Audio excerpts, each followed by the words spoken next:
Was that a Diet Pepsi? Are you out Of here rolling with a Diet Pepsi of today? of course I am. Why That's crazy. why? Sorry, it gags me every time I see it.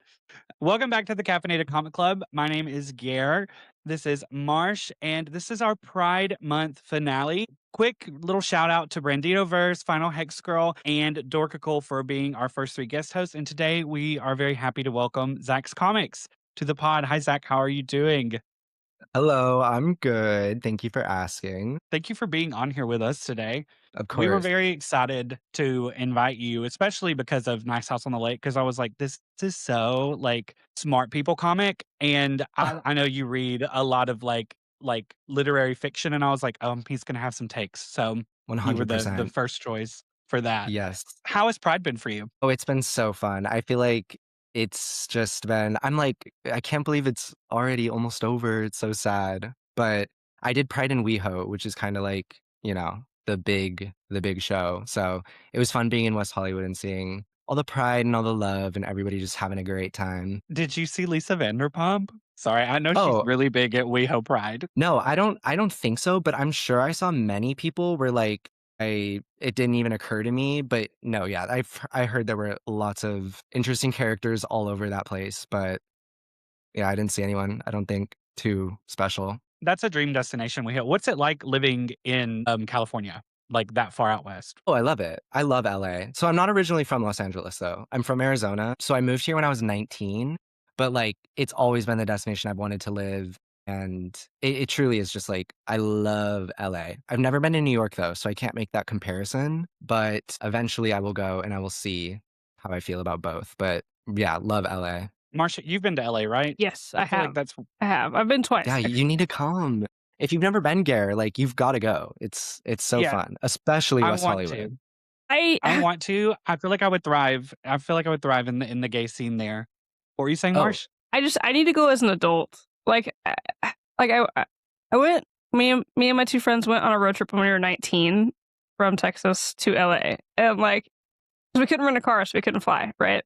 And so like then we realized that we really can't do anything at 19, like at all yeah, really. And so like we went to like Santa Monica and we went to the zoo in San Diego and Disneyland. of And that was course. really that was really it. That was our trip. Yeah, no, going like 21 and over is fun, but also dangerous because everything is so expensive. So a night out can really That's set you back, fair. but it's Well, worth it. my husband also I made some comic book friends in LA and they own a shop around Oh, that's LA. awesome. Around LA. I don't know where around Sure. LA. And so like he was like, "Well, let's go. Like let's go see him or whatever." I was like, "I don't know him like that." And he's like, "Well, I already talked to them." So we're to LA and I was like, "What?" That's awesome. He already talked to them. What Yeah. do you mean? Yeah. Like he reached out, Well, cash? cause like I met them on Whatnot, and like we became like friends through Whatnot because they were selling comic books through Whatnot, and yeah, and then we just he like reached out to them on Whatnot, and I was like, hey, like it looks like you guys are coming, like y'all talk a lot about like real life things and like your Whatnot show or whatever. Can we come out and hang out? That's literally how it went. I, I was I cannot relate to I that was so energy. I love embarrassed. I that. didn't know I I could was. never. I He's so brave. Me either. It would never happened. Let me tell you. But Mm, so I guess I have been as an adult, but like it was very quick. And like we literally went to Yeah. Disney and Universal in 2 days. We walked like Oh, wow. 30,000 steps. It was terrible. Yeah, that's a lot of walking. I don't know. That's like no human should ever be subjected to that amount of walking around theme parks or that close together, I mean. Yeah, no, it was a lot. But And when I went to New York a couple of years ago, we had a day that we had planned to go visit a lot of places. By the end of the day, we had walked 29,000 steps. But oh, New York is amazing. I've never been anywhere like that. Like growing up in Alabama, going to somewhere that big was like terrifying, but I loved it because it was like there were so many people everywhere that it was like the first time I'd ever felt truly anonymous in my life. Like people do not Ooh. look at you there. Like Yeah. everyone's just walking and they don't no one even looks at you. So it was really, really cool. Yeah, I do love that aspect. I feel like coming from like small town in Arizona to LA, that was definitely something I noticed too, where I was like, everybody's too concerned with whatever they've got going on to like really pay attention to me or what I've got going on. So it was a nice change from being like hyper focused on, especially like being a queer kid in Arizona. So a nice change. Speaking of growing up in Arizona as a queer kid, what this could tie into like what your comic book origin story is. Did you like develop a love for comics when you were young? I My, like, introduction to comic books and specifically X-Men was the movies in the early 2000s. Like, I would watch those with my mom, and then that is really what introduced me, and I think, like, for some reason, she was really like, she was like, "That's Wolverine, that's Storm, like, let's get everybody's names very clear." And then she actually too brought me to the comic shop for the first time, and it was kinda just like a natural interest I had, but then as I grew up and, like, entered middle school and high school and became aware of my own identity and, like, that I was gay and having to hide that, I very, very quickly attached myself to the mutant allegory.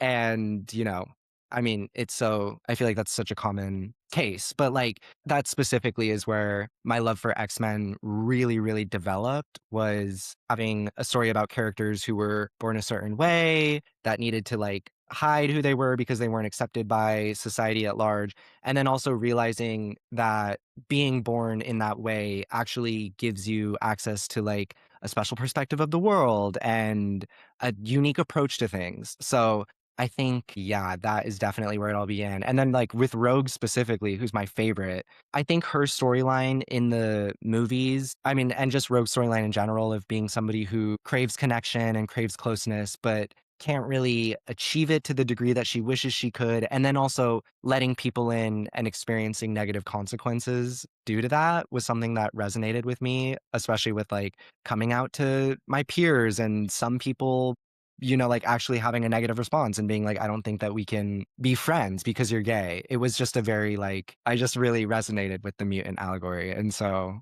it's always stuck. And it's like why I appreciate X-Men so much as a like sociological, anthropological commentary on just like being different in society. I was like going to church. I Okay. mean, yeah, Say all I the mean, things, period. yeah, That's exactly essentially what mine I feel like you're right. It is a very common thing for queer men to go through, just queer people in general. What a mind fuck it is to like come into yourself in your teens and be like, oh, this thing that I've loved for years, like connects in a different way. And it's like, did like you instinctively know that you connected to these characters when you were little or not? Like I've always thought that. I'm like, yeah.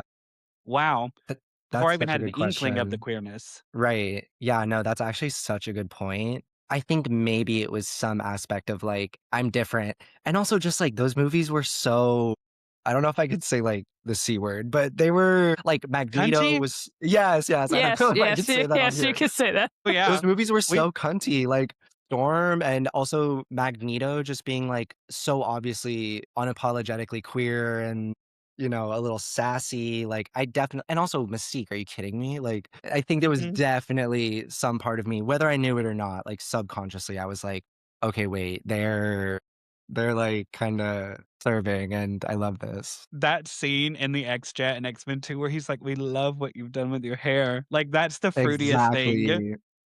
People are Right. always like, the Dr. Pepper scene with Iceman and Wolverine. I'm like, Oh "No, it's yeah. when Magneto read her up and down. The way he looked, that was just Ian McKellen. That was incredible." No, exactly. There was no acting necessary. That was just Mhm. him. Yeah. God.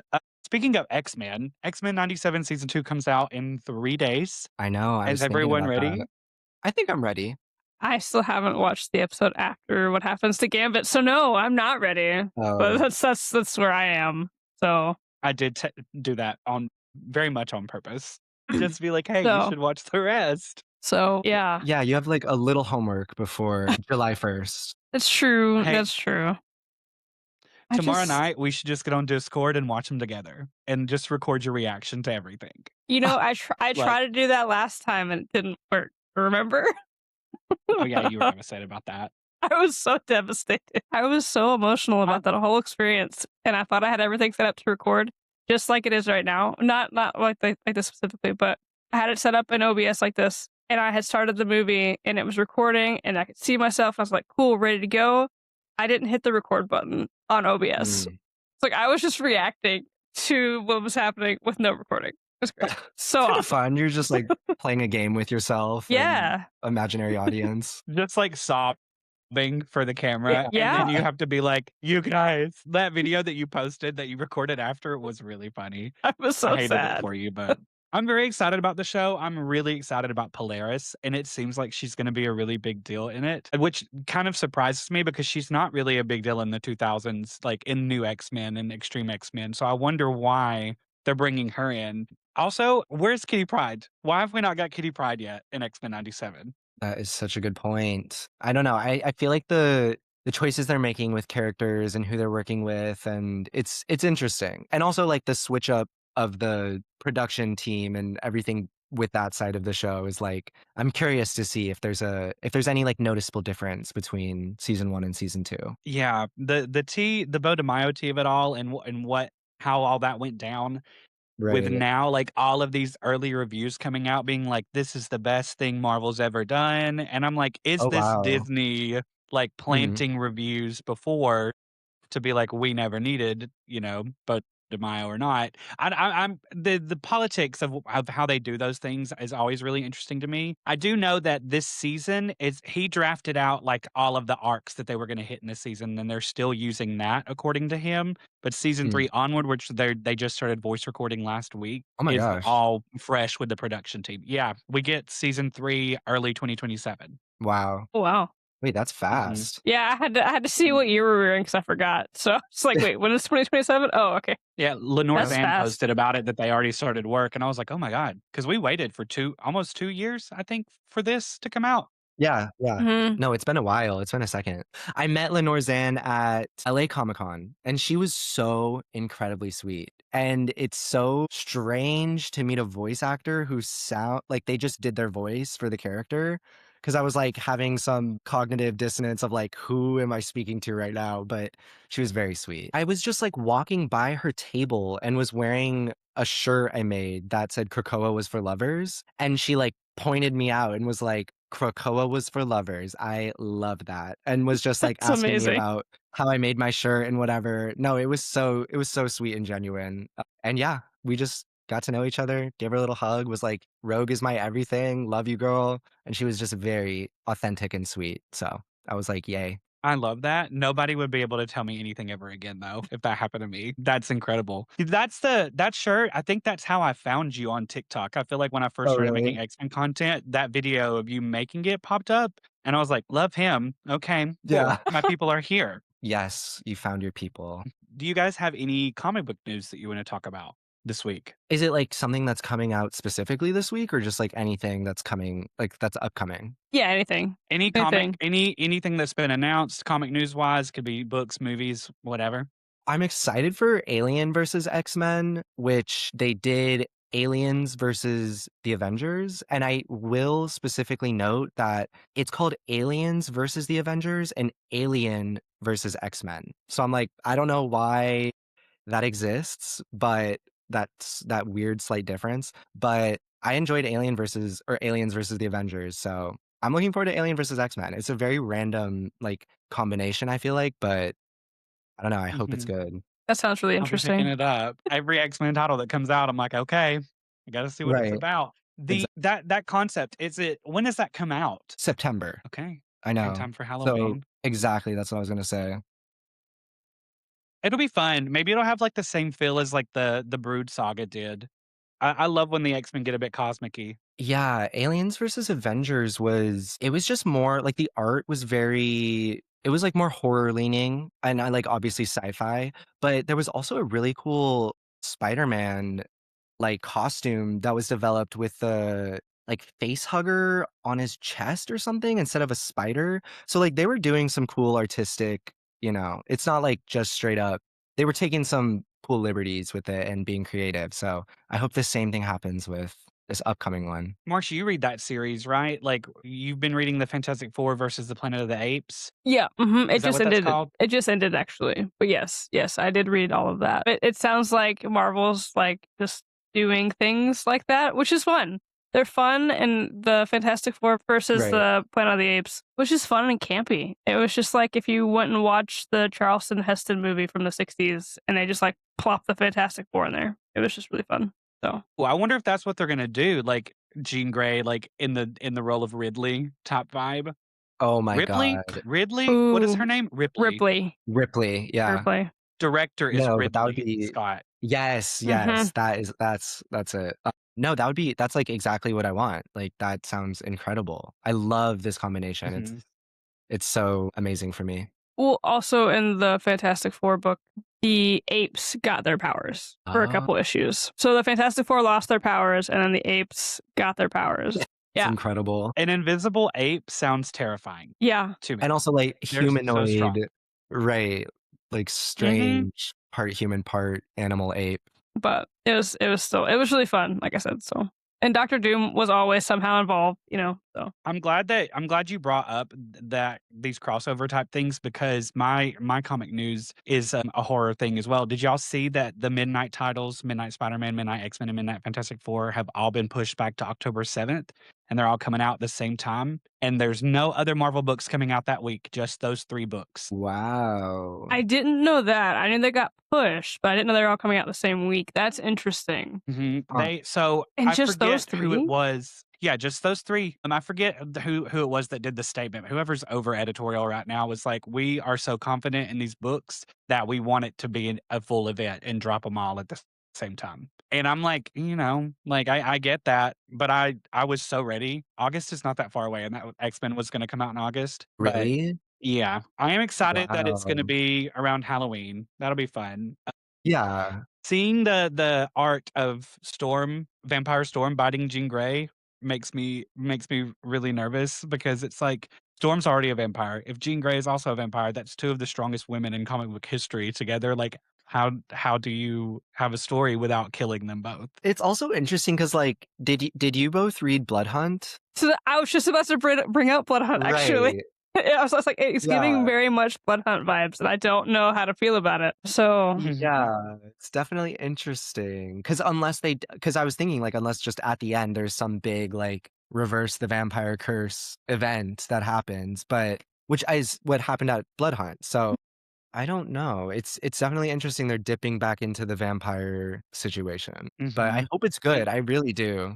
I really do Same. too. I'm very excited about it. Philip Kennedy Johnson talked about Midnight Spider-Man, and he said that they already have arcs 2 years out. Like, they know where they're good or no, 5 years, not 2. They have 5-year plans. Like, Marvel's that Fine. confident in them that they were like, "You need a 5-year plan." He Interesting. was talking about that last week or Sad. the week before.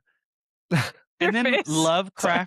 Lovecraftian Fantastic Four is also really, really interesting to me. Those designs look really cool so far too. But is it the same time period as Midnight X-Men or the Fantastic Four like back in the 1800s? So that's the thing is I don't understand if it's like is it a contained universe, right? Is it contained universe that like they could potentially like if it does well then spin off other titles, kind of like the absolute universe, Mhm. which I hope it does well, but then that makes me worried because then all the DC fanboys are gonna be like they ripped off DC, and I'm gonna be like shut up, no one cares. Right. Comic book. I don't know. I'm just excited that X-Men stuff's happening right now. Yeah. I Possibly mean, Jean yeah. Grey and Spider-Man coming up. I mean, Oh, y'all are yes. feasting right now, to be honest. Mhm. Like, Yeah. Yeah. I mean, like, feasting, but it's like, what's the quality of the dishes? Like, are we Oh my chowing god. down and enjoying it, or are we just, that's taking little fair. bites and hoping for the best? Oh my god, Um, and DNX, I'm like, don't even I haven't started Moonstar. I'm interested Oh, to know if you're gonna like it. I like it a lot, uh, but a lot of people don't. But yeah, DNX, Marsh and I are agonizing about DNX all the time. I'm just like, my god. And also the mutant virus thing, and Gare, I know you know how I feel about Age of Revelation. It literally they've done it. Like they've already done it. We saw how it went. Nobody liked when Magic was Darkchild and when she was in control of the zone or what. I know. And then so now we're like doing it again. I'm just a little bit lost. And also the mutant virus thing, like we've done it so many times. There has to be something else, but we shall see. So I actually don't know much about DNX and kind of what's going on with it. Like I've just seen like the covers of it. But it's interesting to me that the Fantastic Four in it, right? Like that's the only reason like I'm gonna pull it because the Fantastic Four happened to be in it.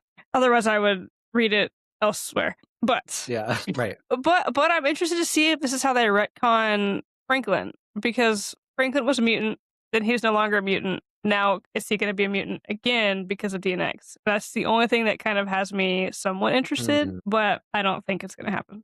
But I think it'd be I'm pretty cool. manifesting. He's a mutant in the future. I know. mm. Freaking Dan Slott out here retconned that he was a mutant.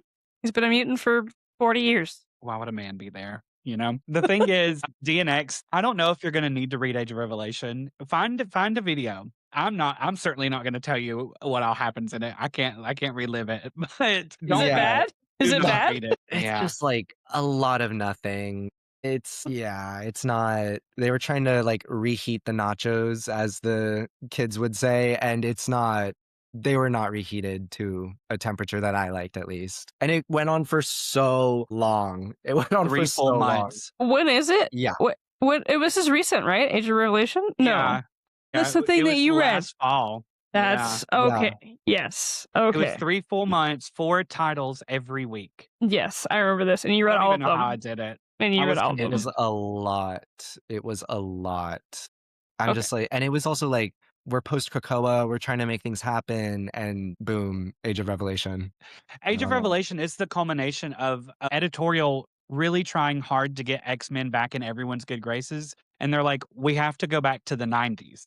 Like, that right. whole thing, "Let's get the X-Men back to the '90s," it's so funny to me that that's in the show because that's what editorial has been doing since From the Ashes. They reheated the nachos of Age of Apocalypse mixed with the legacy virus, which was mutant AIDS in the '90s, and Yeah. it didn't work then, and it didn't work now, and it's not gonna work this fall probably. But I'm hopeful that Jed McKay can do it in 5 issues, at least something better than what he did with that event, Yeah. because that's just too much. And I recently restarted reading all of the '90s X-Men again, and I realized, like, 5 issues in that I was gonna get to the legacy virus again, and I'm like, "Okay, maybe this time I can go through it and not be so angry," because it's very much an allegory for the AIDS crisis, but in, like, the most, like, ham-fisted monkey paw kinda way. It's a rough one, Yeah. I know. Hmm. And then and we they got just haven't found a DNX way. coming up.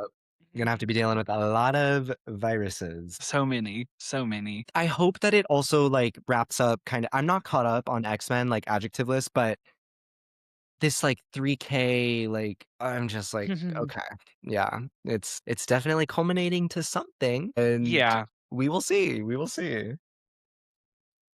I don't. I It's don't. it's I don't read bi-monthly either. right now. Marsh knows though, because 'cause I'll be like, "Oh, Jed McKay did good this time," or I'm like, "Jed McKay is the worst person alive." This. It's one or the other. I haven't read Yeah. last week's issue yet because 'cause I'm just like, mentally, I'm like, I'm not ready to see if you're gonna make me mad again, Jed. 'Cause Mm. the 3K of it all, the whole, like, trying to make everyone love Beast again, but also having the other Beast there, so everyone still hates that Beast, which is the real Beast. It's like, "Hey, baby, No, pick a lane." Wait. Wait. Hold on. As a go non ahead. X Men reader like you guys, I picked and read.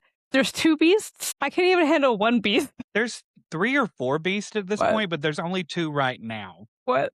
that they're focusing I on. like I could never explain like this was also a point in Age of Revelation is there's so much like time traveling but between like consciousness and bodies. So it's like I don't know like spoiler alert for Age of Revelation, but Beast is like I was keeping my consciousness in like a separate body or it's like I'm like rereading the issue over and over again and I'm like somehow these words are not like forming any clearer meaning than the first time I read them. Like I'm like struggling to understand which beast we're dealing with and which one, which maybe is like a little intentional, but I'm just like just keeping everybody confused is never a good plot device.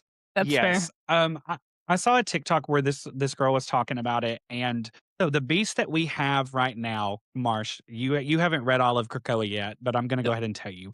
Beast becomes like a war criminal in the Krakoa arc, and he's genocidal. He literally destroys a whole country. Like, he just Yeah. loses his mind. And so they kill him and resurrect him, but with his consciousness from the 80s when he was in X Factor. So everything that happened pre 1990 X Men, this beast doesn't know. He's been told what's happened, but he has no memories of it. He thinks he's just left the Avengers. Like he's back on the X Men team in his brain. This other beast, they're saying that it is a dark beast from the 90s or something that somehow is still alive, but it doesn't make any sense because there's not been any clarity. And Jed just jumps back and forth. Like he'll drop something and then the next issue, no mention, nothing. It's That sounds frustrating. And it is. So, but yeah, Okay. so the quality of the dish is kind of like some days it's Arby's and some days it's like gourmet. exactly. A lot of the times with Louisiana X-Men, it's gourmet for me. Alaska X-Men, it's always Arby's value menu. But Yeah, recently Arby's you've value liked menu. it. Recently Uh, you told me you I liked it. liked this last arc that we did Oh, before oh, the oh, current arc. oh, okay. I Okay. really enjoyed. And I was like, he's cooking again. And then I started the new arc and I was like, he is dead to me once again. Okay.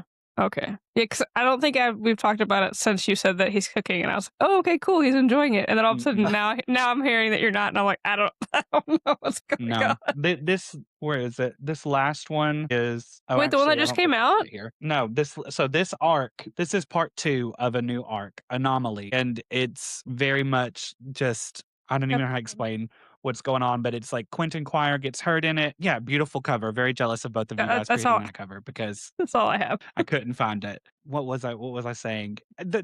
Also, Magneto's kind of been like in a wheelchair this whole time, and Oh my there's a comment gosh. that's made in this last issue that or issue 31 that kinda pissed me off, and I was like, "Okay, well, I don't wanna read it now." So I haven't read it yet. Well, you also just reminded me because again, I'm not caught up. Like I'm behind quite a bit. But like I also remember too that there was a mention that his like degenerative disease, I can't remember what it's actually called, but they were like, "Oh, it's not real." Well, you think he actually has that? Like that's not and I'm like at this point I can't I do love the gay character though. There is a gay character in we should like mention that for Pride Month. Ben, is his name Ben? Um, He flirts with Magneto. Or he's like into Magneto. the And I young think he's guy? yeah, I think he's one of the ones that 3K turned Mhm. into Ben Liu. like Yeah. yeah, yeah. He's fun, you know. He's there too in all of it. I will say this arc apparently has a lot to do with him, so I'm excited about that. Okay. But, yeah, that was the thing. They're like, "Does he really have this disease?" And then they said something about it's a disease from the future where Age of Revelation happened that somehow came back to him. It doesn't make any sense, you I'm guys. That's done. my Yeah, thing. no, I'm done. Um, speaking of books that we're reading, what's everyone pulling this week? Ooh, let me check. Yeah, I gotta look. I don't even know. What is this week? It's a short week, right? Oh, it's the first of the month. Ooh, we got the swimsuit special. That's coming out this week. We do. So, you know, I'm going to be picking up some covers for that one. Also, Power Rangers Unlimited, which is part of the new Power Rangers like relaunch. And I'm excited for that one. Specifically, I read the like free comic book day preview of it. And it's kind of I think it's supposed to be like a combination of every team. Like there will be characters chosen and picked from different teams, but then they're like coming together to be on the same team. I guess that's the unlimited part of the title. So I'm definitely curious about that. It's written by Kenny Porter, if you're familiar. I don't know Oh. what else. And then X-Men United is coming out and She Spawn number 3. And that's all I got for this week.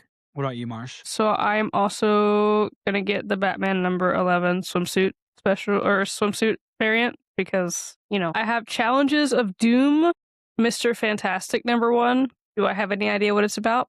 No. Does it have Doom and Mr. Fantastic in it? Yes. So it's an automatic grab for me. Fantastic Four number 13, which apparently has Ghost Rider in it, which I've never read a Ghost Rider comic in my life. Interesting. So I don't know how that's gonna go. And then I also have Power Rangers Unlimited number 1. Okay, Oh my okay. god. I'm pulling Power Rangers Unlimited, Fantastic Four 13, X-Men United. I'm not doing Queen in Black, I don't think. It does look interesting, but I don't know if it's like a Marvel Rival synergy kinda thing, and Mm. it's also like, I'm trying really hard not to buy books because the characters are cunty, especially if I don't read them, but that cover of Queen in Black number 1, I'm like, "Oh, I kinda need it." I don't, I really don't, so I'm not gonna Marvel Swimsuit Special, I think that's it for Marvel, and then DC Batman number 11 and Batgirl 21. Those are Wait, the only things this week.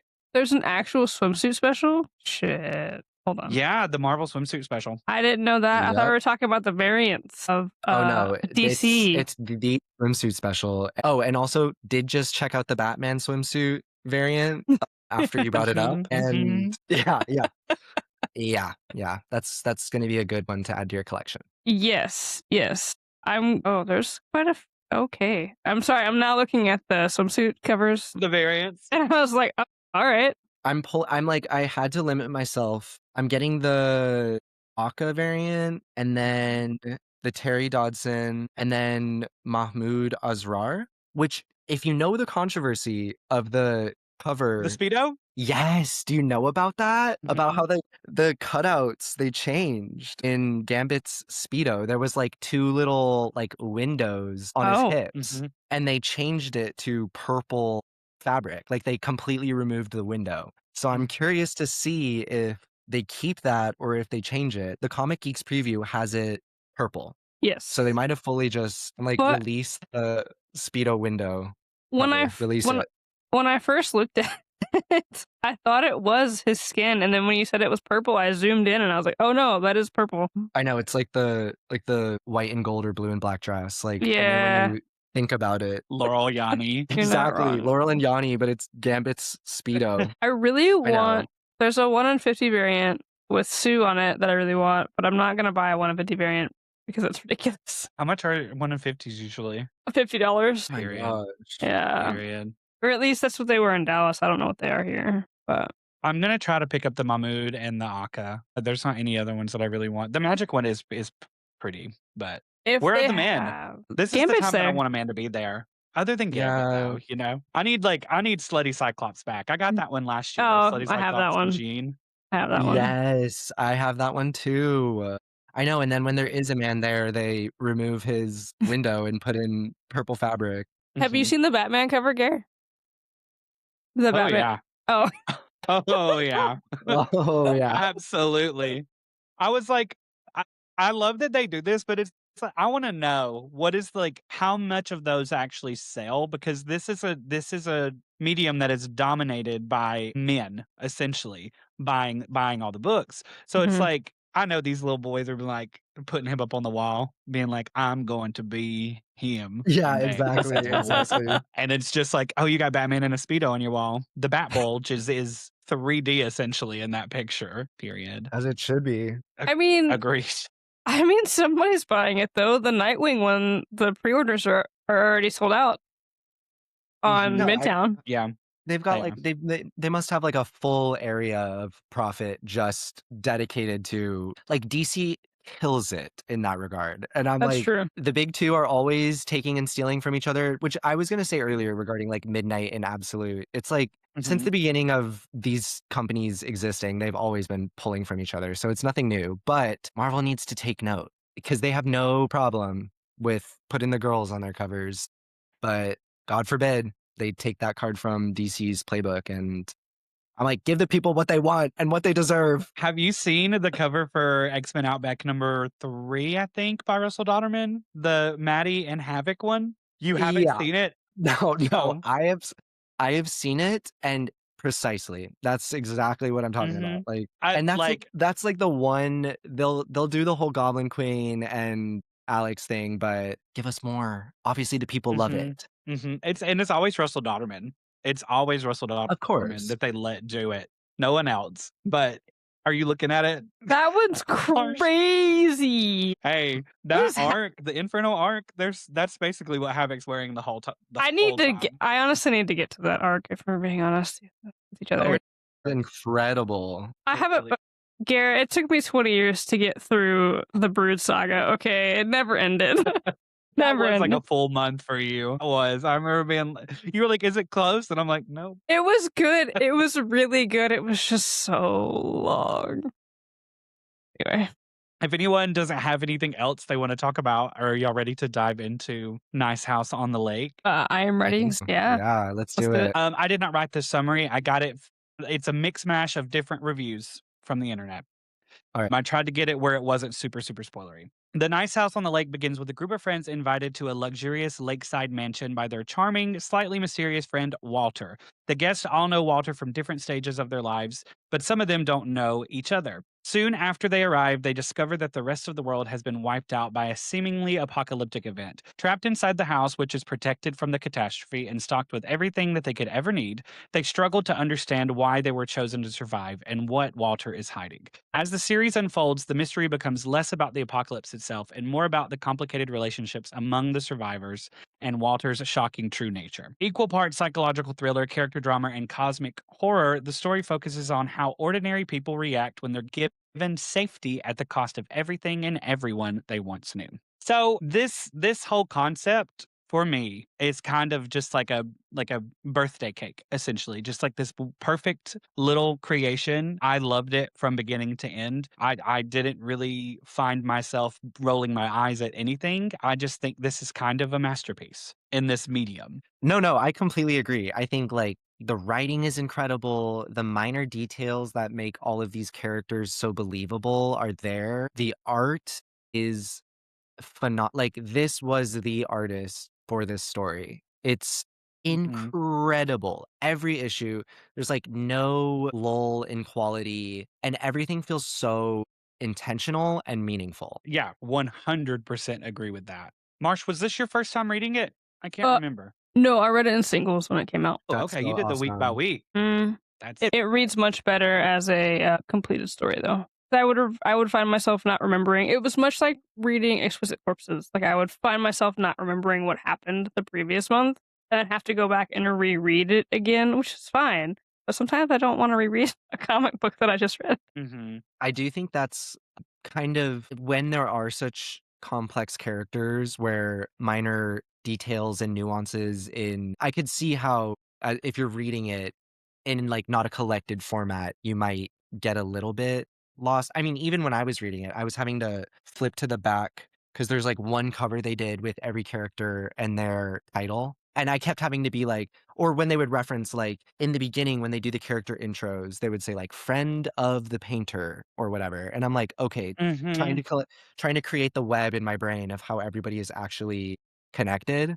Mhm. So in the single issues, if I remember correctly, I don't own them anymore, and I wish I still did. But in the single issues, I think like the very last page, it would have like the painter or the comedian with their little symbol, and then have like their name. So like you could always go to the back and like refresh, who you were looking for, which was very nice because for me it was very hard to keep people straight. Yeah, I was So gonna say, if we reference anyone specifically in this, I'm gonna have to look at the back because I don't really Yeah. remember No, names. same. I mean, like, I remember Ryan, and I remember Nora, Nora, yep, and Walter. and maybe Reg. Oh, yeah, Walter, James Tynion himself. Oh yeah, of I course. assume that Walter is based on yeah, I feel like Walter is an autobiographical character, You think just so? from, like yeah, just from interviews that I've seen Tynion do. I also think that to write this story, you have to be a person that has a lot of love for your friends, and so I feel like that and also the character design kind of looks like Tynion a little It bit too, does. Yep, I but was gonna say I did that. not know that. yeah, but this is very clearly like he writes Walter with an honesty that is really really refreshing because it we know all of the things that Walter has done to these people and to the world and everything or was a part of it. But he's still a character to me anyway that I kind of resonate with and feel bad for and not fully forgive him, but like there are moments like there are things about the things he's done that I'm like I can see where he made that connection.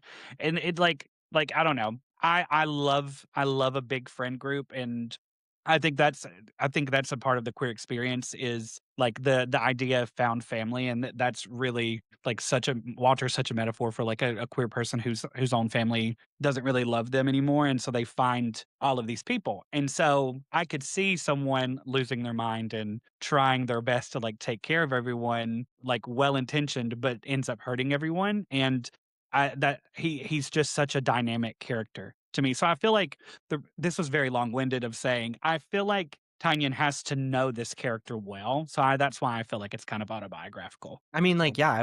I was definitely thinking I think the reason why Walter is so compelling as a character is because if you are somebody who's a caring person and especially who cares about their friends, I think we all can kind of see bits and pieces of ourselves in Walter. And then Mhm. it's like taking that care and believing that you know what's best for the people that you care about to like the absolute max to the point where it becomes almost narcissistic and almost like toxic, actually. For Mhm. himself and It for is his friends. Yeah, it is Mm. incredibly toxic. It is incredibly toxic. That was a very sad we'll get to the end, but I had a very, not intense, but I had a big emotional reaction to the end the first time that I read this last year, and then reading it again, I thought I would be chill when I got to it, and I was like, it still just hurts, in a crazy way. Anyway, what are some standout moments for you guys? Were there moments throughout this where you were like, "Holy shit," like this writing or this art specifically? I mean, like, it's so hard to pick. It's so hard to choose. I thought that the in-between pages of which were kind of like Krakoa era-esque, where they would be showing, like, a thread of conversation. Oh, it's so creepy too, where it's like a log of what everybody is saying. Like, the pages where you're seeing, like, text conversations or I think specifically there was one where it's showing the list of them ordering items and what they're Mhm. ordering, and I can't remember what specific or which specific character is, but one of the women is like, "Please just give me my husband. Like, that's all I It's want." And like that, and I feel like that is such a perfect example of where it's like, "Walter, you've gone too far. This is madness to think Mhm, that these people would willingly welcome this or mhm. see the favor that Walter believes he's, doing." I took a note about that actually because after we see all of that, later on, I think in, maybe an issue or 2 later, we see Molly's, origin with Walter, and he, fell in love with her, and she kind of rejected him, and so I was like, "Is this why Cam got left home? Like, is this why he made her husband burn to Mm. death?" Molly kind of fell in love, like, had feelings for Walter, but Walter kind of, like, pushed her away, and then finally when she fell in love with or when he fell in love with her, that's when she had met Cam, and then by then it was too late. But no, I do think that that's a good insight that maybe that's why Cam didn't get an invitation, or maybe Walter just didn't like Yeah. him. Walter seems like one of those people, once you piss him off, once he's done with you, he's done. Mm. And two, He threw Ryan out and then brought her back 10 years later. yeah, and also, like, the friend that I feel like we've all encountered who's just, like, way too harsh on their friends' romantic choices and decisions, where it's like, even if you're not approving of somebody's partner, you still kinda have to just be like, "Okay," like, obviously you Mhm, care about this person and they're special to you, so mhm, and he was just like, "No, yeah, no, let him burn to death."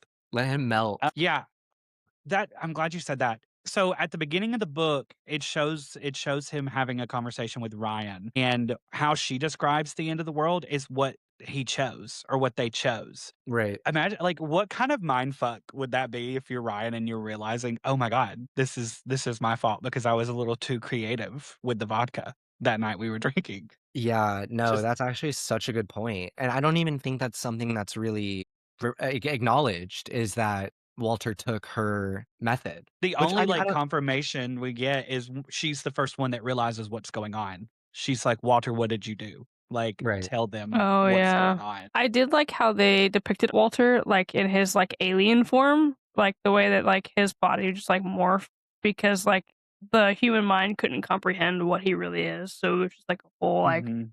body modification or morphification? I don't know. I don't know. I thought that was a really cool artistic choice that they went with. Scary as hell.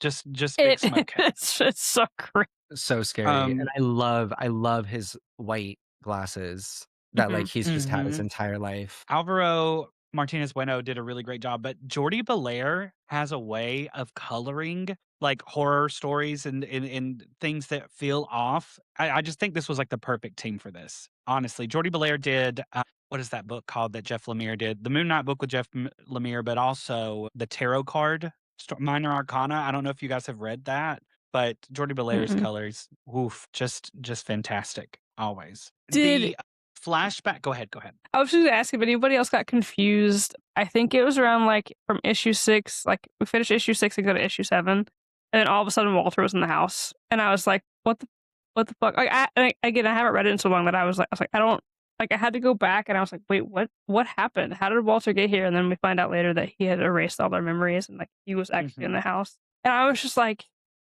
this is crazy. The fact, like, That the way that he can just like fuck with people's minds is Right. so crazy and so incredibly powerful that like it would be terrifying when you finally realize that he's been probably doing this forever. And you see Mhm. Yeah. flashbacks of it throughout the whole book. And I'm just like, Yeah. I I think make that me too, uncomfortable. it goes to show just how flawed and how like at the beginning of this series, or at least I was like, okay, Walter just seems like a loving, caring friend, great at throwing a party, getting a group together. But then you realize by the end, like, oh, this whole time he's been delusional. Like, this is no way to have friendship or to Mhm. form relationships or to navigate love.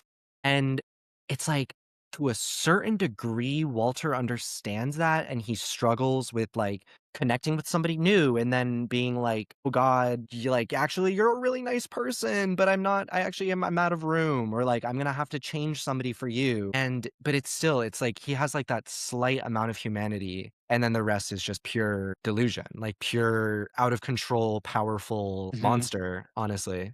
Hmm. Mhm. Like, he was so desperate for them to all succeed and have great lives so that maybe when they all got to the house, they would be okay with what was going on because he helped them achieve all these great things in their lives only to have it ripped away. And, like, Nora says it to him multiple times throughout the book, like, "Why would this ever have worked? Like, why would we ever have accepted this?" I think that's what's said to him in issue 5 before he erases their memories and puts Nora in that room and takes it over. I actually did take a note about the gag of that and how confused I was. And Yeah. like whenever he was just hanging out there in his Hawaiian shirt.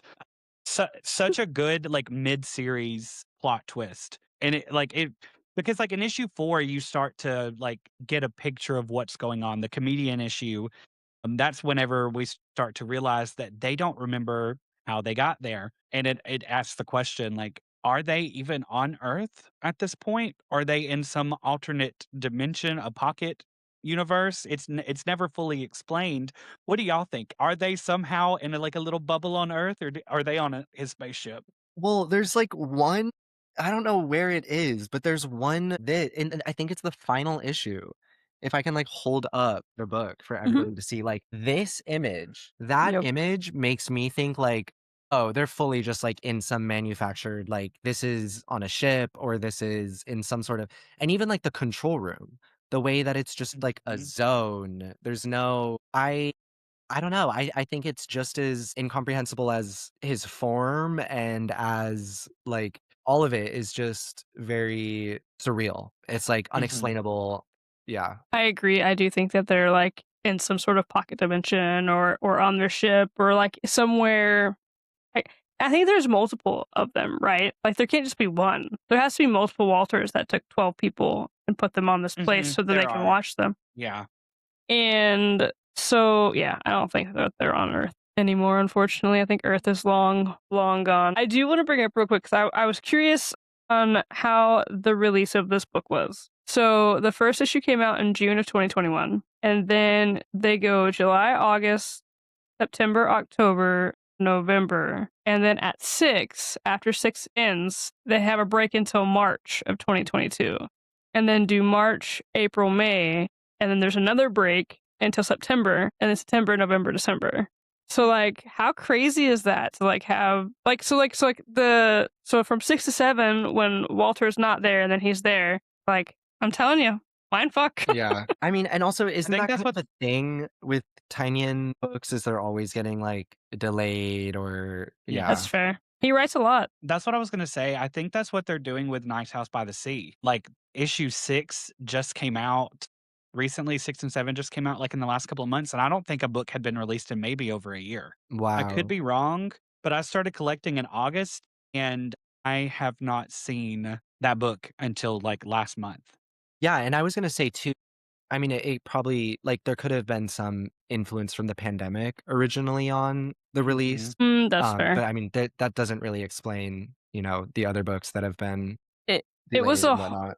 It was a whole year here. It came the last issue before it came back out in February of this year, the last issue, number 6, came out on March 5th, 2025. So, issue 7 came out February 4th of 2026. That's a crazy long time. Do y'all also think that we're gonna get like a continuation of this one of Nice House on the Lake? I think they're all so I wonder if Nice House by the Sea is just, like, a continuation. Not a It's a continuation, different cycle, yeah. right, yes. So, I don't know. Probably not. I think if they're gonna keep I don't wanna say gimmick, but keep the story going, they're just gonna keep making up different bodies of water or mountains Yeah.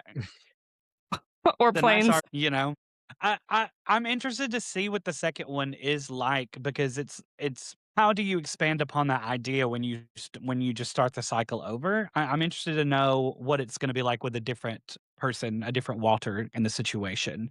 Is it going to be someone that's like friendly like Walter was, or is it someone who's like cold and calculating who just chose 12 random strangers and put them together? Because that'd be interesting. That would be I don't interesting. really know anything else about it. What characters like were there any characters throughout this that like you were really drawn to? And how did you feel about the way that these characters are written? Because I felt sometimes that we were being held at an arm's length. Like I cared about this story, but I also felt like I didn't really get to know these characters super well. And I thought it was really interesting that I thought it was so good when I didn't really get to know very much about many of them. We get little information from, like, flashbacks and stuff, but there aren't any really long conversations between anybody other than Walter and Nora. And so, yeah, I just wanted to see, like, what you guys thought about, like, the characterization in this and if there were characters that y'all were drawn to. So I had lots of questions about characters. That's just generally how my brain works. Is that like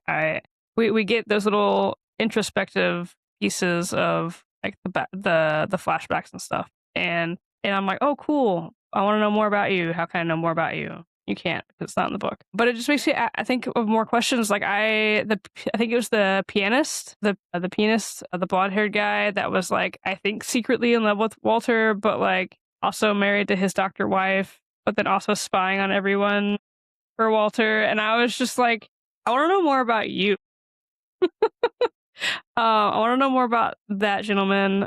I wanted to see more of Molly and maybe her relationship to Cam and just see more about her and like her grief essentially. Like we saw it, right? Like we saw her grief, especially when she wanted the straight razor. But I can tell you someone I didn't want to know more about. I didn't want to know more about the comedian.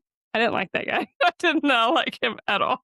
Yeah. I mean, yeah, like I agree. I think also part of not knowing it's so interesting like as a reader to experience this friend group because it really does feel like when you're integrated into a friend group or like if you're invited to something by someone in particular and they're like, "Oh, my friends are going to be there, but like you're going to love them."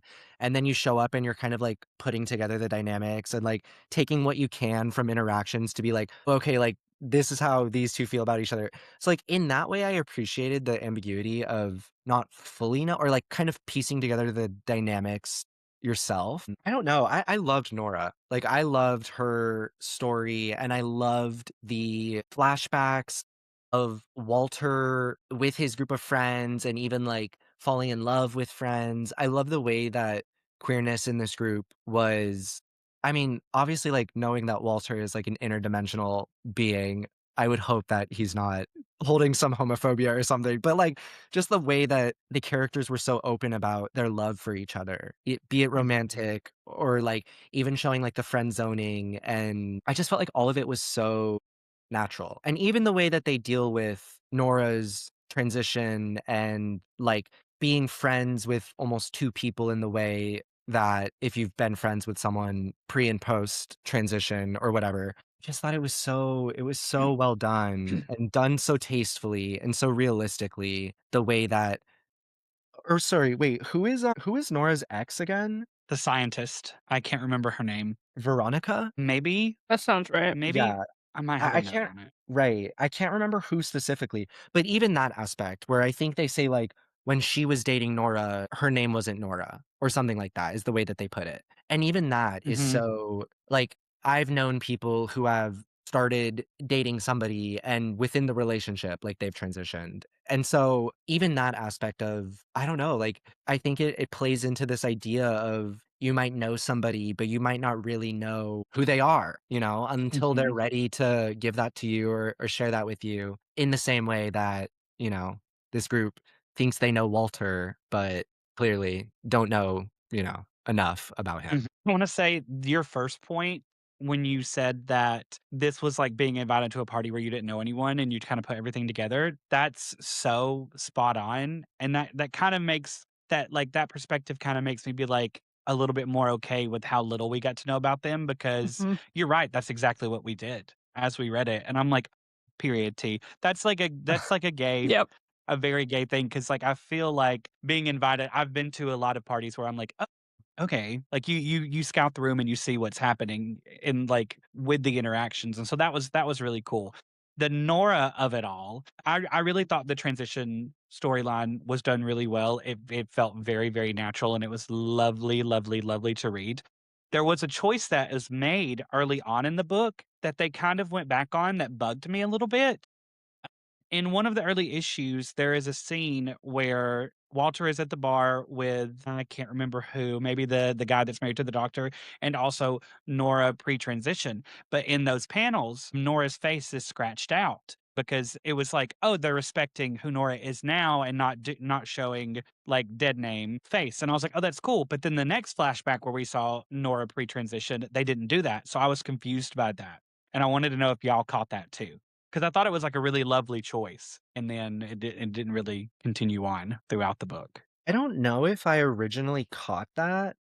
I But I didn't. honestly thought seeing how Nora expresses their gender identity as the story continues, like, you see her grow out her hair and, like, Mm, you can just kinda start seeing the signs, knowing that this person transitions eventually, and mhm, that I liked, that I really, really, really appreciated, was that and I think that does a good job of showing character growth and the fact that these kids have been friends for so long that physically you can see the change. I also love how Nora is constantly smoking a cigarette.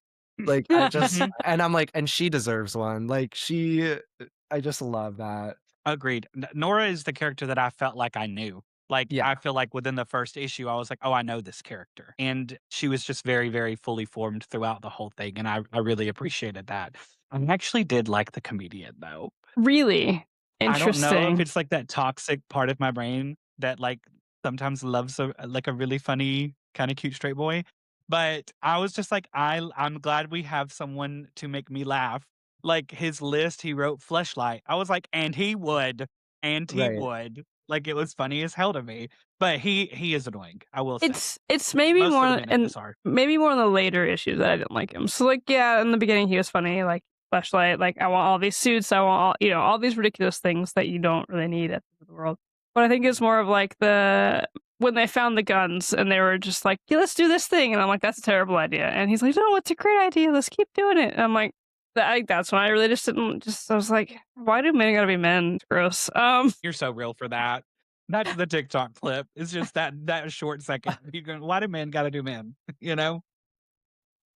I d so I did find the pages that you're talking about with Nora's face scratched out. It's the comedian Mhm. issue, and honestly, the way that I took it I think first off, I didn't know it, but the way that I was gonna take it, 'cause I wonder, 'cause, like, they all don't like each other, or I mean, some of them have different relationships with each other. So, like, what if the comedian didn't like Nora, so their face was scratched out in those pages? Maybe, yeah. And again, we don't really know. Most of Right. these people feel towards each other. Exactly. So, yeah, I like that take. This page right here, you guys, I was obsessed with the instant messages that Walter Yes. and Nora and Reg did. This took me Mhm. right back to like when I was a very early teenager.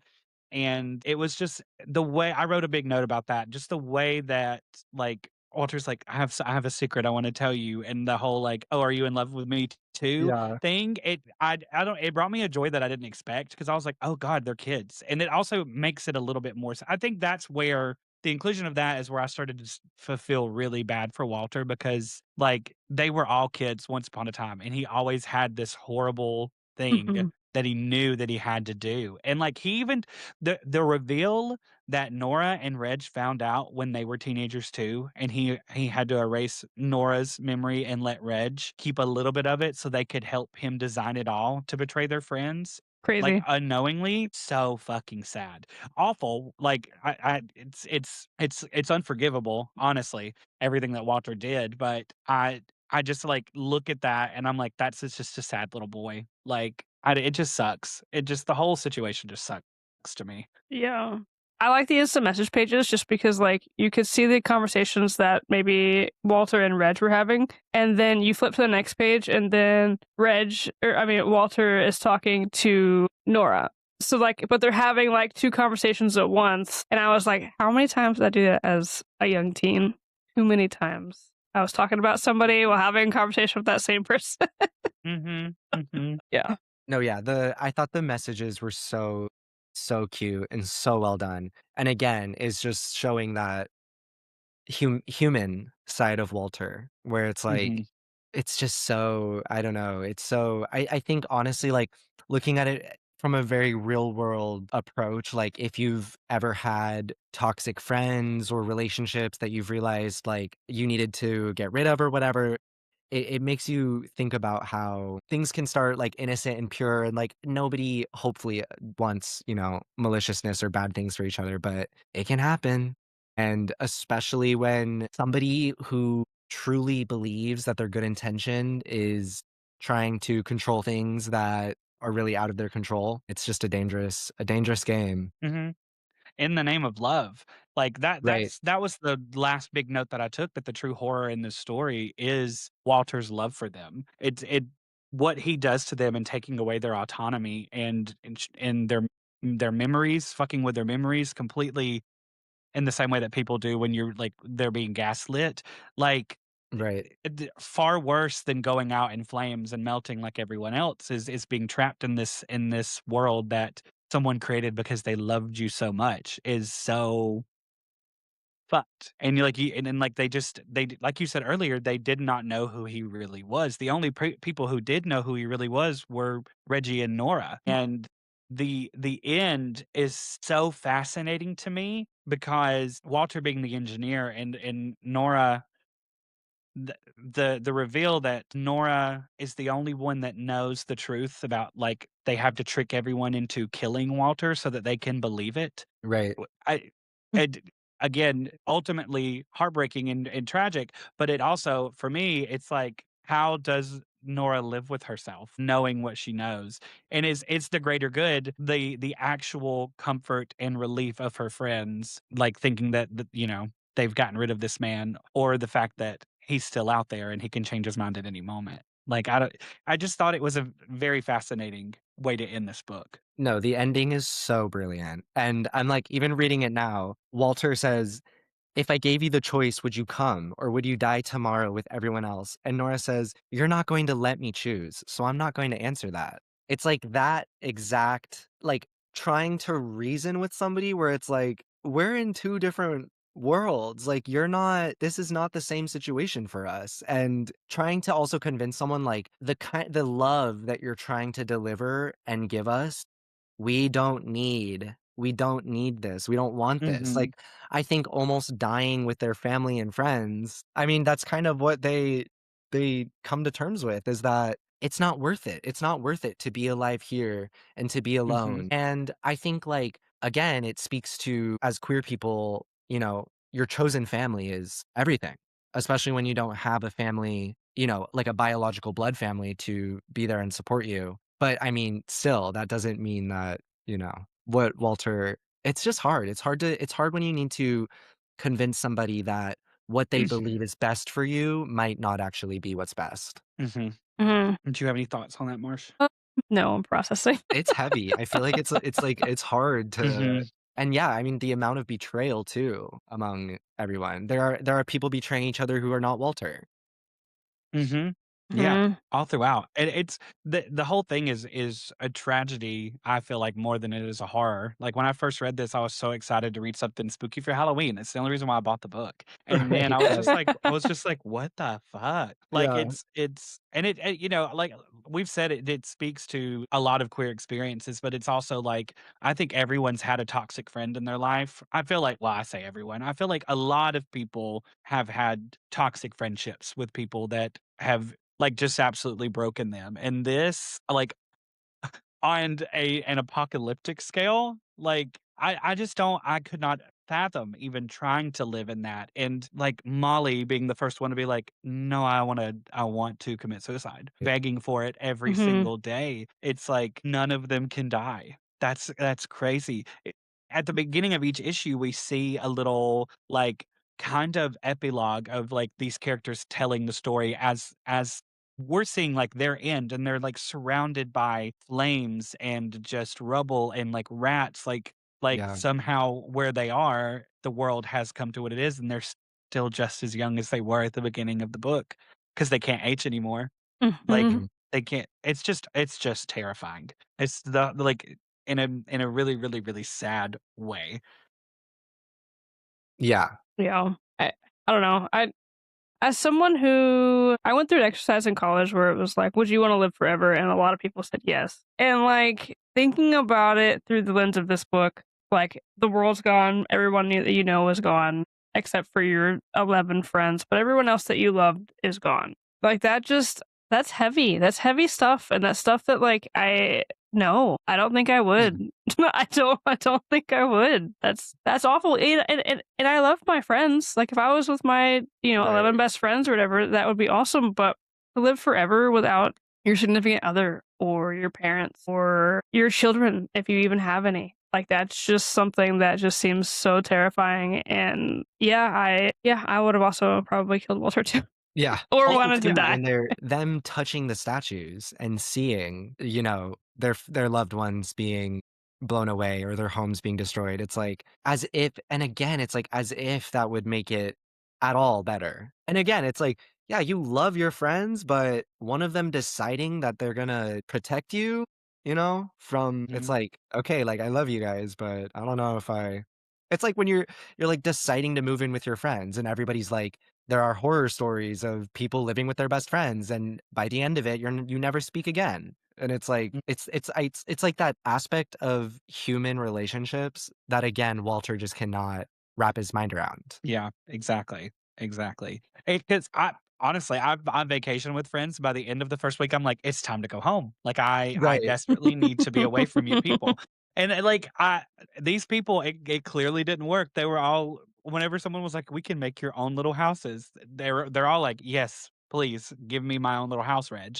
Like, Yeah. yeah, it's just funny that Walter was like, "This is actually a dream. Like, they're gonna love this. It's just gonna be a sleepover every day for the rest of their lives, and Yeah, also, yeah. let me put a 4K statue that shows their parents' face melting off."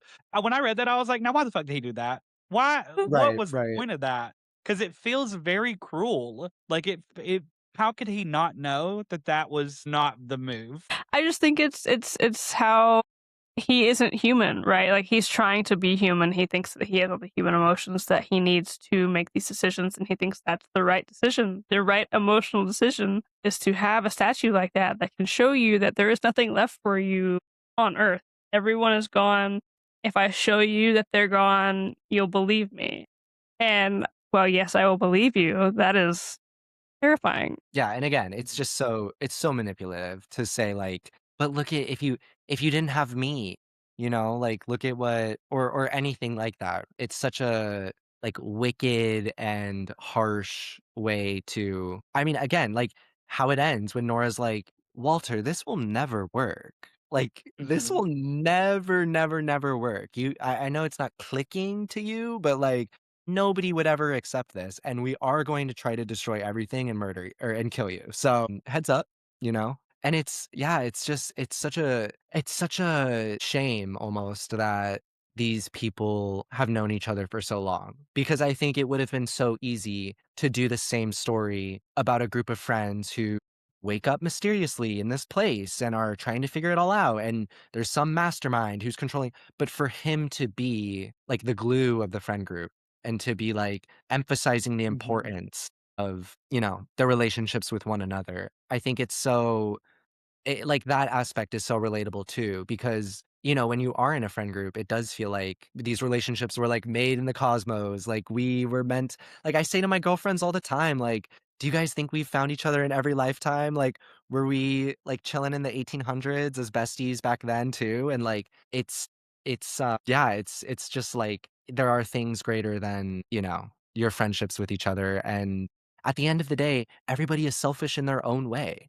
Like, Molly saying, "Give me my fucking husband." She's like, "I love you guys. You guys are awesome. You're my besties." But at the end of the day, I have my own wants and my own needs and my own desires and my own relationships that, I care about and that I would melt with him if I were given the opportunity rather than be trapped here and being told that I should appreciate this choice that was made for me. Right. It's just fascinating. The whole thing is just fascinating because like the whole like realizing that Walter is the representative of the apocalypse. It's very metaphorical for like when you find out someone, I don't know how, if y'all can relate to this, but like a really tight knit group finding out that someone in the group has done something morally horrifying and how that could shake the core of everything. Like I think that aspect of it, like the human connection and the psychological aspects of how they would react to this whole thing is one of the things that really hooked me because when you do have someone in your life that you find out has done something awful, it does kind of shake you to your core. And seeing them, the world's ended, but also this person that they've loved their whole lives is the reason for it. And it's just seeing them all slowly break down while some of them thrive in that Right. situation. And it's just it's so interesting the way that Tanyan wrote these dynamics. Even if we don't get a lot of them, it's like you look at the doctor and she was just like from the get-go, like, this is what we gotta do. Like the Right. grief is out the window Mhm. while Molly just crumbles. It's just I don't know. It's just fascinating, everything about it. I was thinking about the idea of like choices being made for you. And I guess something we haven't really mentioned is also that Walter didn't really have the choice not to do this. Like throughout the story, we see him like, well, I'm going to get in trouble unless I figure out who I'm going to collect and who I'm going to put in this experiment. And like the sleepover scene when his parents or whatever, if they even really are his parents. Like, I don't know if for sure if they're actually like a family or how that works, but I guess that's something I hadn't really considered either was that it's not necessarily like Walter was, fully conjured up this idea himself. Like he too was put in a position of, I don't know, just having to rationalize this horrible situation and be like, okay, yeah, this is what's going to happen and we're just going to have to make it work. Yeah. Because he was never supposed to love them. Like, he was only Right. Mhm. supposed to find different archetypes, and unfortunately, like, posing as a teenager, he fell in love with all of them, and, like, that's another I guess I'm glad you said that because that's another reason why I, like, really felt for Walter was because, like, I feel like we all kind of fall in love with our friends, like, that's how you find the people that you want around, like, everyone's kind of a little bit in love with all of their friends, and that's the most human thing about him. That's the shred of humanity that there is that he has that ability to love these people and see them in these archetypes. Even though they didn't fit in the archetypes, he found ways to make them fit so they could live, but while taking away their autonomy. It's a double-edged sword, and it's fucked. His parents, though, I don't know if those are actually his parents. You saying that, I was like, "Oh," my brain was like, "That's his mom and dad. That's probably just the manager and the lead person that were coming to Exactly. check on him and his Right. house." You know? Yeah. Like, that scene was scary. Anytime the Horrifying. Walter alien of it all scares the shit out of me. Like, I don't I love the design, it's really cool, but I'm like, "Nah, I don't need a smoky stretch face." No, it's Mm-mm. horrific. I also think too, like a very minor detail that I thought was so genius is in the first issue when they're giving the character biographies, like the little blurbs about who everyone is, they specifically mention when Walter chose them. And the differences between when he meets them and when he decides, I thought were such an interesting touch because for some of them, it's like met at, like, for example, I'm reading The Comedian, first encountered 11 years ago, chosen in New York 4 years ago. So that means that Walter maintained a relationship with the comedian for years and years and years and years, and only at some point did he go, "Okay, actually, yes, this is the person." And it's so interesting comparing how quickly Walter knew with other like, for Nora, first encountered 19 years ago, chosen 18 years ago. So there was only a year's time before Mhm. Walter was like, "Okay, you're coming with me." Whereas for other people, it took I just thought that was an interesting it's things like that where I'm like, "Wow, Tynion is actually a genius," because that matters. Like, that Mhm. you can only imagine what occurred within those years of friendship that secured the deal, and it also makes me wonder about all the other people that Walter, trialed, I guess we could say. Agreed. It We also haven't talked about Sam. What are y'all's thoughts about Sam? He's the reporter. I thought the scene when he first meets them was amazing. Like, the fact it's in high school and they're all in the, where even are they? Is it like a photo room or something? Or like I'm pretty Yeah, I think sure they're, so. like, in a library or something where there's, like, a photo room. I think he's coming out of right. the photo room, right? Or Or he he, needs like, to use pops it. in. Yeah, he, like, pops Yeah, in, yeah, and he's just in the doorway, and he's like, "I'm Sam," or it's like, whatever he says, like, "Oh, don't you know him? Isn't his name Sam?" I was like, "My god, that's crazy." No, but I liked Sam. I feel like I had a crush on him among everyone. agreed. I was sad that we didn't focus on Sam as much later on in the issues because his issue was so compelling. Him leaving and figuring it out, the tension between him and his partner, and then just the complete utter devastation and giving up at the end. And I just felt, I don't know, I felt for him a lot. It's sad. He's one of the most proactive people in the house. Well, yeah, because he was the one that wanted to figure out how to get out, or if they could get out. Mhm. So he was the one leading the charge for that, where everyone else was like, "It's fine. We're fine. We're on a vacation." Let's Right, watch the right. movies. Yeah. I also think that contributes to the, like, they're not really on Earth is when he's like, there's like a hexagonal invisible force field, and Mhm. then that image at the end of, like, the plot that's just, like, floating in space. It almost gives me, like, Hunger Games arena type, Mhm. which, yeah, I Yes. guess is, like, the easiest comparison with, Walter being, like, the game maker or whatever. Mhm. Ryan, we haven't really talked about Ryan. Ryan is for like anyone who's listening who hasn't read it and is still like hanging on with us. Ryan is a character that everyone's kind of gagged that she got invited to this thing because they hadn't seen her in a long time. Walter had met her 10 years before and they had a falling out. And then she was just chosen really randomly last minute. And it's because the original painter that he had chosen, Reg, is secretly hidden on this plot. Ryan, when I first started this, I was like, Ryan is supposed to represent us. At the end, I'm like, I think Nora represents us. Maybe the Ryan of it all is the thing that confuses me the most in it because it asks a couple of questions like, one, how long had Reg been there in this thing? Did they all come at the same time? Or is it a Yeah. situation where they originally came with Reg and then Walter was like, no, I'm putting you in a room and I'm bringing Ryan? And also, another question, this just made me realize, do we think the world has actually ended or if it's a test? Because there's something within the text that made me think that the world, like, actually hasn't ended yet, and he's testing it out, and I wish I would have written down what page that was. Does I anyone remember that? Did I make it up? I don't remember that. Um I honestly could see how you would get that feeling considering it kind of ends and you're very quickly supposed to be like the ending reframes the entire series and even like the way that characters interact with each other. Like reading the ending and then immediately flipping back to the first issue and seeing how Nora is so dismissive and is like, you guys can go ahead. Like, I'm just gonna chill and smoke my cigarette or whatever. But I think the world has fully ended. Or And is Oh, go oh, ahead. sorry. I was just gonna say, or that brings up a question. What if the world technically hasn't ended and they just took these 12 random people, I mean, random people, these 12 friends, and just put them on this hexagonal plane of existence, but the world is still going. But when they touch the stone, they see that their loved ones are melting. That would be kind of interesting. I need to find the page and send it to y'all after this because there was something. And if you don't get anything, it's because I read it again and was like, never mind, I'm just really extra. Like overanalyzing bullshit. I wish I could remember what it was. But Also, anyways, back to the oh, Ryan of it all. Sorry, go ahead, go ahead.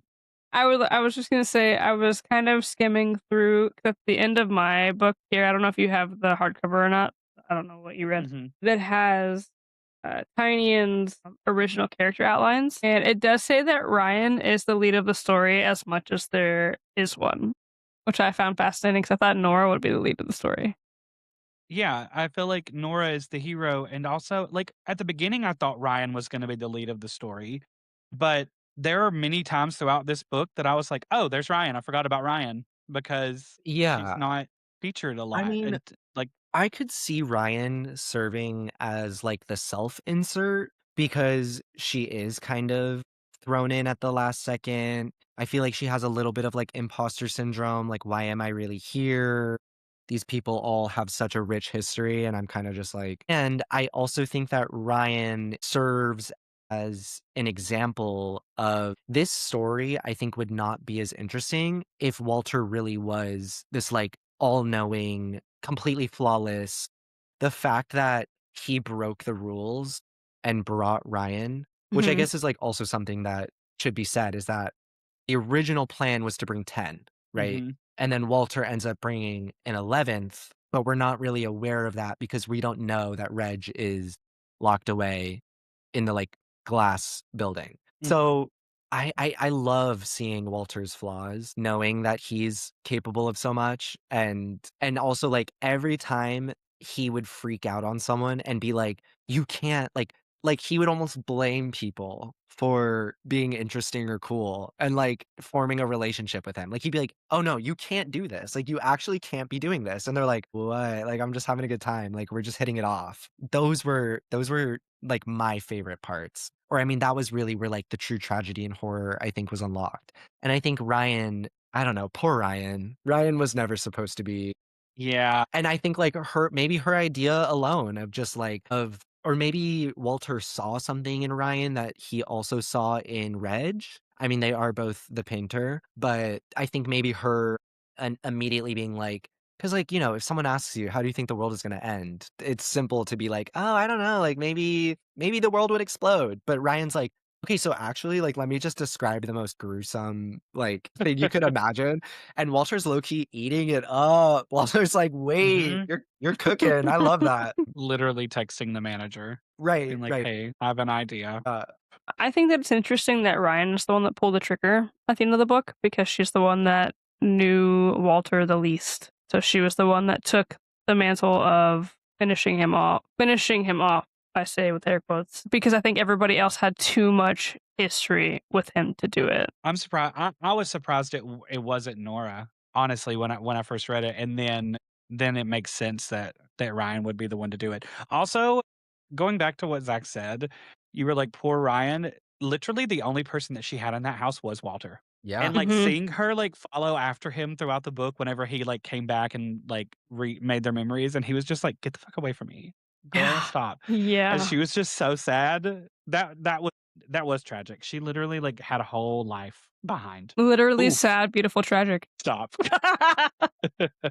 Um, what would you guys give this out of 5 stars? 1 out of 5 stars, what would y'all do? A 0. A 0? This is a 0 for you? A 5. It's a 5. Eh, it's a full 5 for me It's a too. Yeah, no, I agree. I agree. It's fantastic. I was telling my friends who don't even read comics, like, this is one that you should. I mean, if it were to be adapted, that would be something. Ooh, what production company would you want to adapt it? Would you wanna see it as a film or as, like, a miniseries? I think miniseries, and I wouldn't mind it being animated, like, in a similar style. Oh. interesting. 'Cause Okay. I don't trust modern CGI with capturing Walter's freakiness. Oh, period.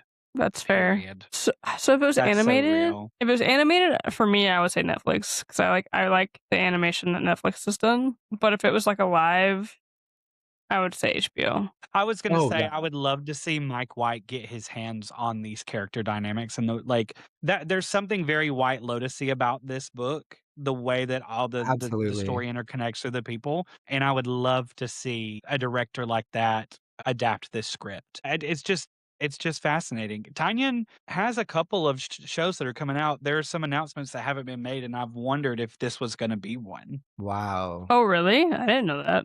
Mhm. Mhm. He's been posting things. I forget which one was announced a couple of weeks ago, but, like, he, like, hinted that there was something else in the pipeline, and I'm like, Exquisite Corpses was announced. I was That's what like, it was. Wow. That's Yeah, gonna be no. a movie, right? I Is it think actually? so. I think so, but I Mhm. think I would also rather have it as a Yeah. series. But I think it is a film. I think it's a Yeah, Yeah. I don't know how you would cram all of that into just one film. I mean, like, I It's think that's the one thing I think about adapting Tynion is that his stories are so character based and like we've been saying for the past like couple hours or whatever, like the intricacies of character dynamics and character relationships make the plot. So I Mhm. do think it would have to be, and I think it is similar to White Lotus in that way, where the entire time all you're doing is paying attention to like dynamics and characters' intentions and, you know, the consequences of choices being made.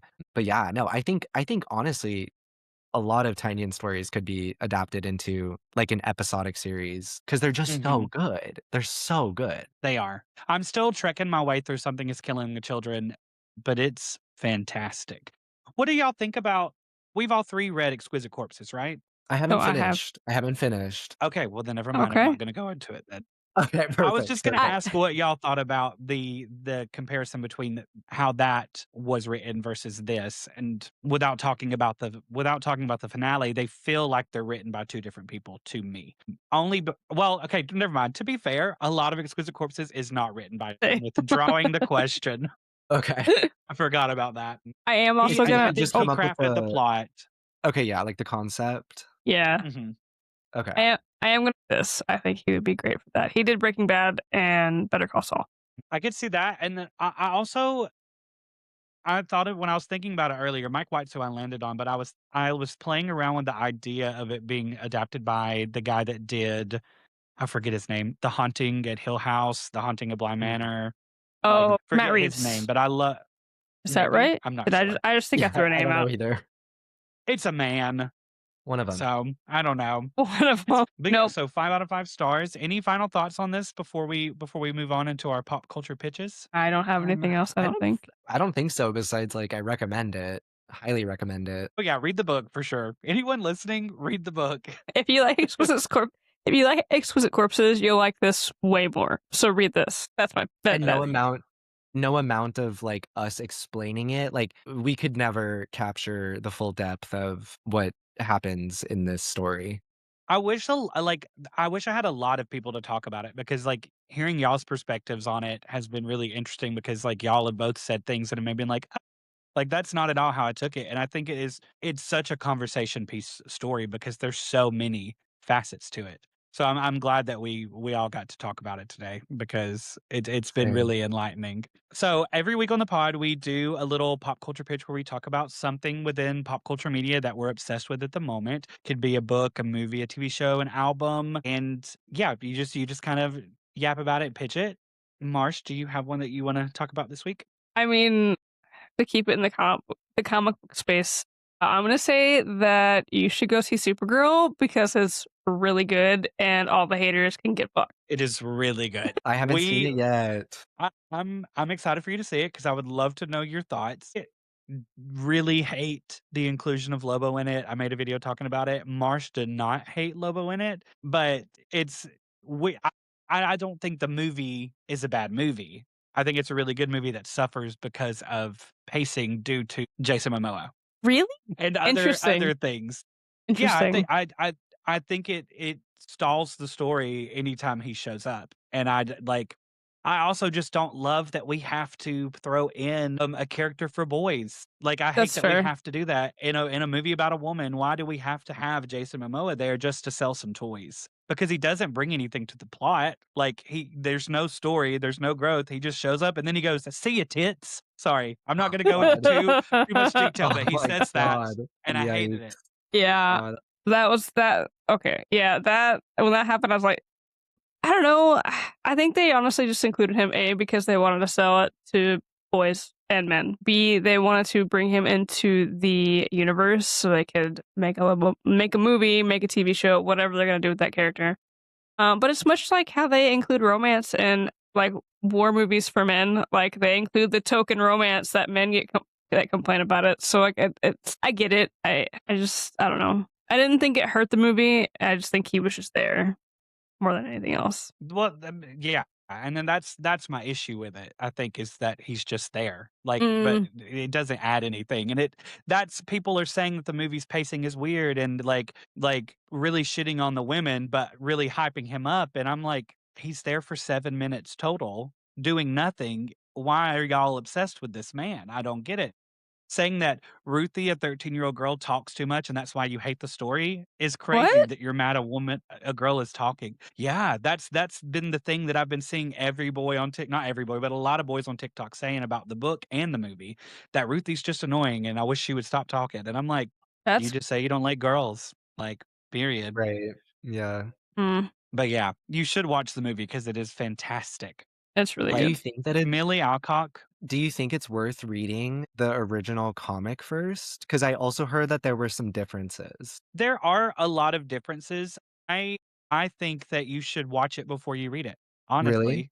That Marsh watched it Yeah, before. I haven't read it yet. Oh, really? I've owned the book for like 3 years and I haven't read it yet.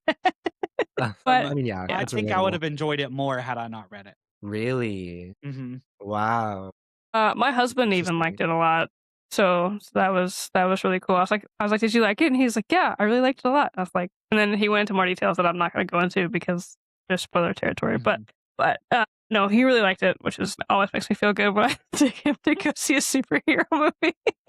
Mhm. Have you been spoiled for anything on this film, Zach? Do you know about any, like, specific needle drops or anything? I heard something about a really bad needle drop. I heard something about a bad needle drop, and then I heard somebody say that, like, there's a choice that she makes in the comic that is meant to be, like, sarcastic or not taken seriously, but then in the film, it's delivered as if it were, like, very ambiguous. Like, I have no idea what anybody is talking about.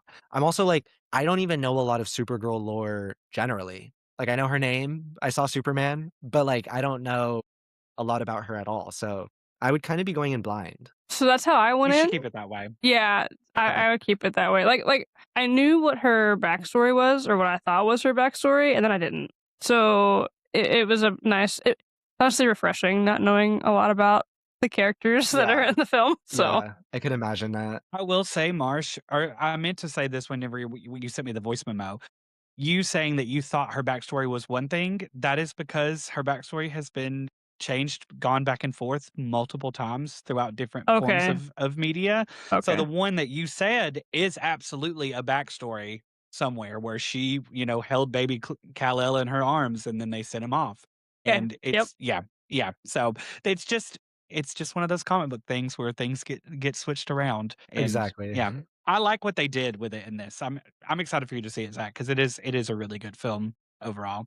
I'm just really mm, I'm just really bitchy about female-led movies getting shoehorned, like taken over by men. They did it with Captain Marvel. They've done it with so many things, and it just bugs me endlessly Yeah, yeah. Oh, because Well, the it's women are good the ones that get the hate, of like the course. review bombs and stuff. yep. So It's good for you to be as vocal as the opposing side that is gonna hate on it just because it's women-led, you know? mhm, mhm. The Yeah. reviews for it before, like, the embargo lifted on Rotten Tomatoes score was so low because the incels were like, "We formed again, you guys. Let's take a" it's just embarrassing. It's just Yeah, no, embarrassing. it is. Yeah. What were you saying, Marsh? I don't know. Men are gonna do men things. It's gross. Captain Marvel's great too. Fuck all the haters. That's I loved I love Captain that movie Marvel. so It was so much. good. It was so I good. love it. I cried like a baby. Oh, such a good movie. Zach, what is your pop culture pitch for the week? What are you obsessed with right now? Ugh, I'm, like, struggling to even think of anything. I have been wanting to see Leviticus, which is that new queer horror. Did you see it, or do you just wanna Not see it? yet. I wanna see it so bad. I heard or, like, read somewhere that it's not having as wide as a theater, like, release in the US. Like, I haven't even checked if it's available. I mean, I just Googled it now, and it came out at the beginning of the month, which I didn't even realize. But, yeah, I've been wanting to see Leviticus, and FKA Twigs just released a song, "On Your Mind," that I've really been loving, and beyond that, I'm trying to think of, like, comics. I'm still reading Uncanny, which I've been enjoying. Where are you at in that journey right now? In my Uncanny journey, I think I'm, like, 2 or 3 issues behind, maybe just 2, but I've been enjoying it. I've seen, like, on Twitter, there's been some interesting conversations with Gail Simone, and I think she has an interesting online presence, I'll say that much. Like, she's definitely not afraid to take on any, the comics fandom as a whole, which is very brave. I would not be willing to go toe to toe with the X-Men fandom Mhm. quite like she is, but I don't know, I've been enjoying it, yeah, and hoping that, like, there can be less controversy and people can just enjoy the art as much as possible. Mhm, mhm. But truly, I satisfying comic book fans. I mean, like, we were even just talking about Supergirl, like, there is no winning ever. Definitely not. No, Mm. there's not. There's not. I've really been loving the Uncanny Run. This last arc that they just finished up, I really enjoyed. I'm excited that you're around about that. It's Yeah, it's just it's a good time to be an Uncanny fan, I will say. I can't say the same thing about Alaska, but yeah, yeah. No, I'm so relieved Rogue is in this book because yeah. Mhm. Could you imagine a rogue in Alaska? I could not. That is one thing that I do love about this current era is, like, her going toe to toe with Scott. She's one of the only people that challenges him, like, really challenges him, and I really love that. So that's been really, really fun because he needs somebody to tell him to shut the fuck up every now and then. Right, right. Because I've Jean's also just in space. yeah, like yeah, exactly. Is she still in Um, space? Yeah. Is she just always in space now? Is that where she lives? We Yeah. don't she is the Phoenix now. The Oh, Phoenix is right. her. We don't I don't really know where she's at, what she's doing other than she's in space okay. still. She's in space. Yeah, and there was, like, one I remember there was one issue that I actually loved where Scott was saying to whoever that man is, like, "I won't if you think you have a problem with me, like, my wife is in space and is, like, an all-powerful cosmic being, and you can, like, have a word with her if you Mhm. wanna take an issue with the X-Men. You're not gonna be dealing with me, you're gonna be dealing with her," which I loved because it's true. It's like, "Scott, you're here to just look pretty, shoot Literally beams out of your eyes." concussive beams that can't really do anything but knock people down. He could break Right. things. I don't remember who it was that, like, the controversy last year where someone was, like, said they were concussive and, like, a bunch of boys got really mad, and I'm like, "That's from since the beginning of his character, he can just punch you really hard with his laser beams. Like, he's not gonna rip you in half." But, like, the fact that so many people think that Cyclops is so funny because he really is just pretty. He really just is. Pretty and so unique, so well-intentioned, just a Mhm. Summers. The Summers men, it's like, ugh, Their social cues are so off growing up in that orphanage with Mr. right. Sinister, just so much Wait, going what? on there. What? Yeah. Sorry. So Yeah, no, sorry. It's sorry to okay. spoil. It's okay. It's okay. There's lots of X-Men. It's fine. I'll probably forget, to be honest. Just take it out of your brain. Yeah, yeah. My pitch is X-Men related this week. It's been a minute since I have pitched anything X-Men wise, but like I said earlier, I've been rereading the '90s issues. I got a little taste of Richter and X-Force and was like, "Oh, I keep forgetting I wanted to start X Factor Investigations." So I was like, "I'm just gonna, like, let myself have a little treat before bed every night and read one." Well, that didn't work out. I read, like, 5 issues last night of 1 through 5. So it's the Peter David run volume 2 that started in, like, 2002 or 3, maybe 2004, and it's set right after the decimation. Multiple Man forms X Factor Investigations and, like, gets some mutants to help do, just investigative work around and try to figure out who is to blame for the decimation where a lot of 90% of mutants were depowered. And the book opens with Richter standing on a ledge about to commit suicide. and it's done in a way where I was like, "Oh shit, this is gonna be heavy," and it just is not heavy. It's really interesting the way that Peter David does it all, but it's a team that consists of Multiple Man, Richter, Monet St. Croix, Wolfsbane, and uh, Siren, Banshee's daughter, Siren, and it's just so fun and so cool. And I forgot how much I loved Peter David's writing, especially with the way he writes Multiple Man. It's just really fun. It's just kind of has a little noir vibe and it's still funny. So I'm just recommending it because it's been a blast. I'm enjoying it. I'm excited to read more of it. I love Richter. Richter is one of my, like, Krakoa crushes without a doubt. I I will love say him and getting to do his little magic that he's figures out in Krakoa. yes, Mhm. yes. I will say I forgot to mention I am reading Extreme X-Men, which I, like, started when you guys were doing your read through, Uh-huh. like, a while ago, and then I just kinda I mean, it's so Claremontian. There's so much, like, body swapping and race swapping, and I'm just like, "Oh, Chris Claremont, you silly man." But I'm enjoying it, like, I think it's interesting so far. I love Sage, Mhm. yeah, but no, I'm like, "Wow, Rogue is really physically changing in this series. She's really taken on the attributes of everybody." Are you talking about when she touches the teleporter guy and she turns black? Gateway. Yeah, yeah. Gateway, No, yeah. and it happens multiple times. Like, it wasn't even just in that one issue where she's like, "Oh, I'm changing." And I also think it's interesting how her powers are, like, in this phase of she's, like, recalling things and, like, old powers are popping up sort of randomly. Also, Sage's ability to jumpstart latent mutant, I'm like, "That's not a thing anymore, right?" Like, she can't do that still, right? And Uh, also, like, Lifeguard as a character. I'm like, "Okay, you're fun, I guess," like a Baywatch mutant. You're bringing uh, up memories that I have forgotten about, and I'm like, "Oh, yes. Oh, Oh, yeah, yeah, no, that I happened. forgot, like, Oh, yeah, that you guys happened." have fully read the series, so you know what's to come as well. I I yeah, wonder yeah. I wonder if we would've liked it better if we could have, like, pieced it out and not, like, tried to, like, compress 2 omnibuses in a month. We were reading 20 issues a week, It was essentially. so No, crazy.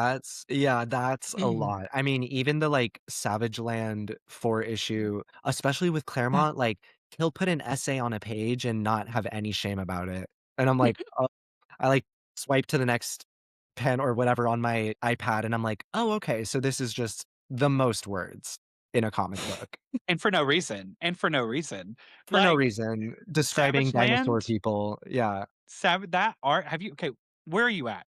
If you've met Lifeguard, you've already read all of Savage Land, right? Yeah, so I must be in, like, issue 12 or 13 maybe? Yeah, 13. Oh, I'm on issue 13. are you on the invasion arc? Is that what it is? Yes, yes, because that was another thing.